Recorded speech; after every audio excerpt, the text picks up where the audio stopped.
Good morning, Dan Joss. How are you today? I'm doing great. How are you? I'm well. What do you want to talk about today? Developing new habits. Developing new habits. Okay. Well, let's develop this. Well, I've heard it takes 21 days to develop a habit.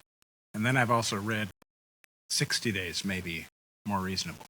For the underachievers. Yes. Oh, that's right. Winners with habits do it faster. Apparently, something like that.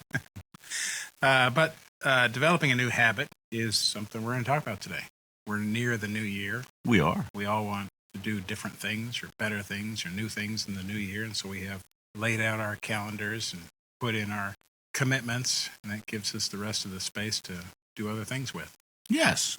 And we have to figure out what these other things are going to be. Right. So there's some tips about developing a new habit. Consider it an experiment. So then, if it doesn't work out, you didn't fail. It was just an experiment that tells you got to find another way to develop this. Okay. That's right. Try starting something new, not stopping something. Because sometimes we say we want to get rid of a bad habit. Right. We'll just start a new habit instead of trying to stop it. Right. And replace it with something else. Be motivated by the new vision. So obviously, if you want to start something new, then you've got a vision of what you want it to do for you. It does make it easier. So if you keep that vision in your mind, then it'll help you, remind you why you're going through this daily new habit, new task. Right. Okay. I heard someone say the 3 R's: reminder, routine, and reward. So be reminded of why you're starting this new habit. Make it a routine. I've seen daily makes it better than weekly or annually. Annually, I pledge to do this. Yeah, we all have the habit of making new habits in January. That's it. And then reward.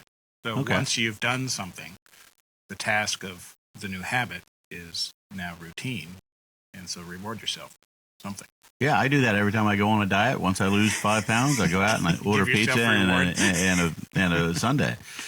By doing something daily, someone else said, well, there's a 2-day rule.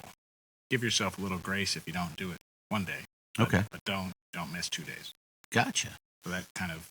That's probably a pretty good concept right there. The experiment back to you. It's like, all right, we don't have to do this, but if you don't do it 2 days in a row, now you've essentially developed a new habit of not doing it. Right.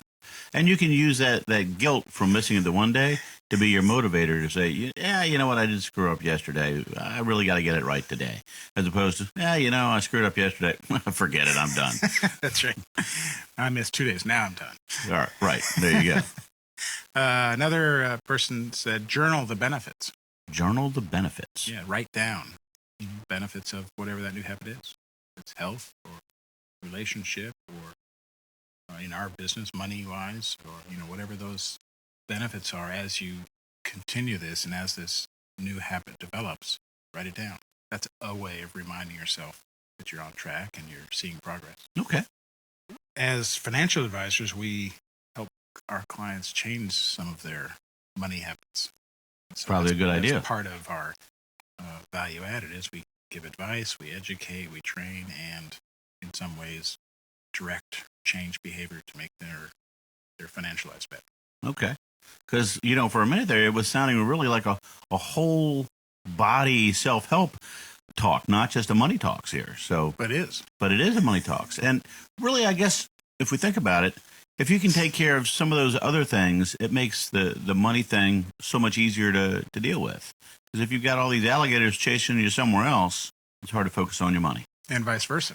Right. Sometimes the money problems cause the other problems. Right. Stress eating.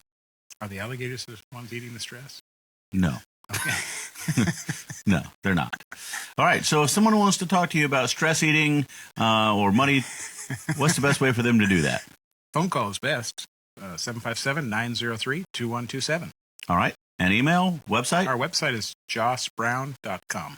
Excellent. Well, we appreciate you being here. Thank you.